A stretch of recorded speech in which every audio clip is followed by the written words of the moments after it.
కానీ దేత్రముండ ఎలాంటి బట్టలు ఎందుకు వేసుకుని మంచి వేసుకోవచ్చుగా. అంటే మళ్ళీ నేను స్త్రీ స్వాతంత్రం లేదా స్వేచ్ఛ లేదు, మీ అందరం నిండుగా కప్పుకునే బట్టల్లోనే ఉంటుంది తప్పితే సామాన్ కనపడే దాంట్లో ఏం ఉండదు. యాక్టర్ శివాజీ దండోరా మూవీ ప్రమోషన్స్లో వదిలిన మాటలు ఇవి. రోజు దేశంలో అమ్మాయిల మీద అబ్బాయిల మీద ఎన్నో ఇష్యూస్ జరుగుతాయి. అలాంటప్పుడు ఈ సెలబ్రిటీస్ అండ్ యాక్టర్స్ ఎవ్వరూ నోరు మెదపరు. అప్పుడు లేవని నోరు ఆఫ్టర్ ఆల్ ఒక క్రిమినల్ ని చెబితే లేస్తుందే. అదే ఒక అమ్మాయికి ఏమైనా జరిగితే ఫస్ట్ వేసే బ్లేమ్ తన బట్టలు. సీరియస్లీ 2026 వస్తుంది, ఇంకా ఇలాంటి మెంటాలిటీసా?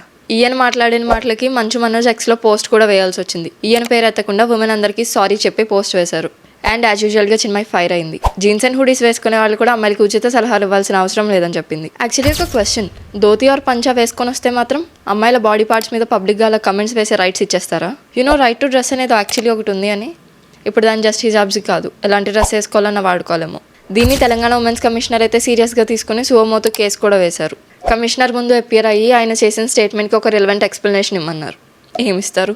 అండ్ యాక్చువల్లీ మూవీస్ నుంచి క్యారెక్టర్స్ని ఇన్స్పిరేషన్ కింద తీసుకొని ఇలాంటి వాళ్ళని గ్లోరిఫై చేయడం అయితే ఆపాలి. And freedom of speech doesn't mean freedom to insult. ఇలాంటి డే టు డే అప్డేట్స్ మీకు కూడా కావాలంటే ఇప్పుడే డౌన్లోడ్ చేసుకోండి వే2న్యూస్ యాప్.